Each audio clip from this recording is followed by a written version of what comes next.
Дерттен саулыққа арнасы. Бөдене өсіруді алғаш қолға алған жапондықтар. Бөдененің жұмыртқасы көптеген сырқаттарға шипа, әсіресе адам организміндегі темір қалдықтары мен шлактарды тазартады. Құрамында фосфор, темір, калий, тағы басқа пайдалы қоспалар бар. Бөдене жұмыртқасын балаға беруге болады ма? Ер адамға қызметі қандай? Және аяғы ауыр әйел адам қолданса зиянды ма? Осы сұрақтарға жауап алу үшін бұл видеоны асықпай түсініп көріңіздер.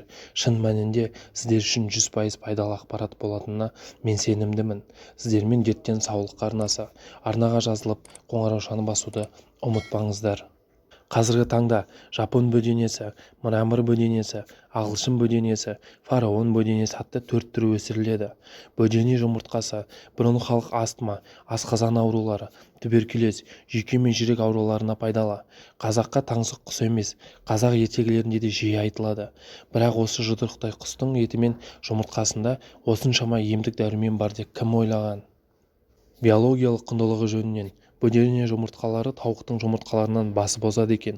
Бөдененің 5 жұмыртқасы тауықтың бір жұмыртқасының салмағымен тең болса, оның құрамындағы калий мен фосфор тауық жұмыртқасынан 5 есе көп. В және В12 витаминдері 6 есе көп екен.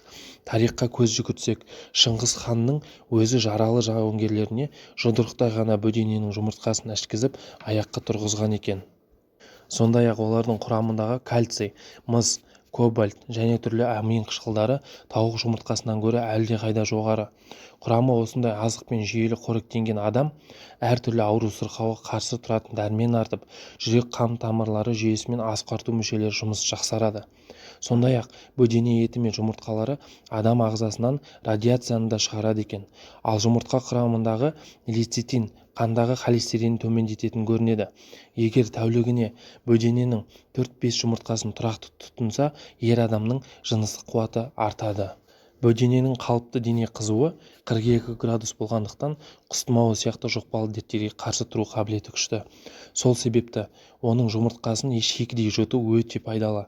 Жапония мен Қытайда бірнеше ғасырдан бері оның еті мен жұмыртқасын халық медицинасына пайдаланып келеді. Тіпті Жапонияда мектеп оқушысының таңертеңгі ас мәзіріне бөдененің 2 жұмыртқасы міндетті түрде енгізіледі екен. Бұл балаларды бөртпе мен диатезден құтқарады. Сондай-ақ баланың ойлау қабілетін арттырады. Жалпы бөдене жұмыртқасы анемияға, бас ауруына, демікпе мен туберкулезге, қан қысымын көтеріліп және түсіп кетуін реттеуге, салқын тиген мен тұмауға, асқазан ішегі жолы ауруларына, әсіресе асқазан жарасы мен гастритке таптырмас ем. Тіпті жапондықтар бөдене жұмыртқасын тұрақты тұтынған науқастың қателі ісіктің өзінен айығатыны дәлелденген көрінеді. Тарихи деректерге бөдене жайында талай қызықтар жазылған. Бөдене еті патшалар мен ақсүйектердің жеңіс асы болған және дастарханнан үзілмеген. Баланың иммундық жүйесін нығайтуға да септігі зор. Бөдене жұмыртқасының емдік қасиеті. Мамандар бөдене жұмыртқасын әсіресе балаларға, қарттарға, аяғы ауыр және емізулі баласы бар әйелдерге, сырқат және әлсіз жандарға жиі тұтынуға кеңес береді. Себебі бұл өнімнің адамның иммунитетін көтеріп, сергітетін қуаты мол. Нақтыласақ, бөдене жұмыртқасы мынандай ауруларға таптырмас ем. Бас ауруына, демікпе мен туберкулезге, қан қысымының көтеріліп және түсіп кетуін реттейді. Бүйрек, өкпе, асқазан ішек ауруларын, асқазан жарасын жазады. Фосфор, калий, темірдің әсерінен есте сақтау қабілеті жақсарады. Анемияға, сәуле ауруларына, бөртпе мен диатезден құтқарады. Салқын тию мен тұмауға, бұлшық ет пен сүйектерді қатайтады. Баланың есте сақтау қабілетін арттырады. Диета кезінде арықтауға, ағзаның қалыпты жұмыс істеуіне көмектеседі. Сонымен қатар, жұмыртқаның аршылған қабыршығын тастамай жуып, газ немесе әсел пешіне сәл кептіріп, кофе ұнтақшаушыдан өткізуге болатындығын қолданғандар айтуда. Олар дайындалған ұнтақты ірімшік, айран, тамақ, болмаса суға бір шай қасық қосып ішуге кеңес береді.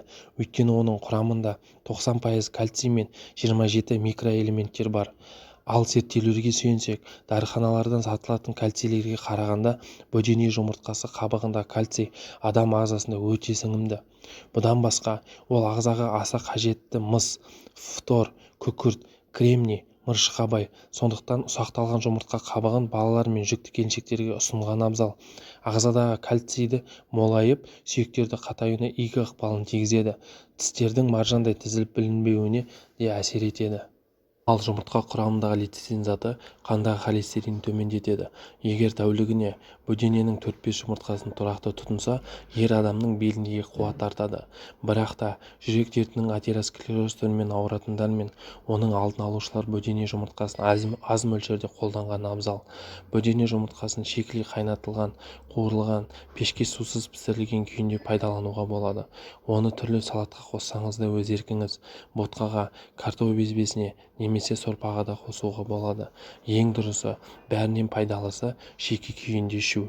Сонда ол өзінің айрықша дәруменін сақтап қалады. Тоғы тері, бөдене еті мен жұмыртқасы сырқат адамның жазылуына, дені сау адам үшін аурудың алдын алуға көмектеседі.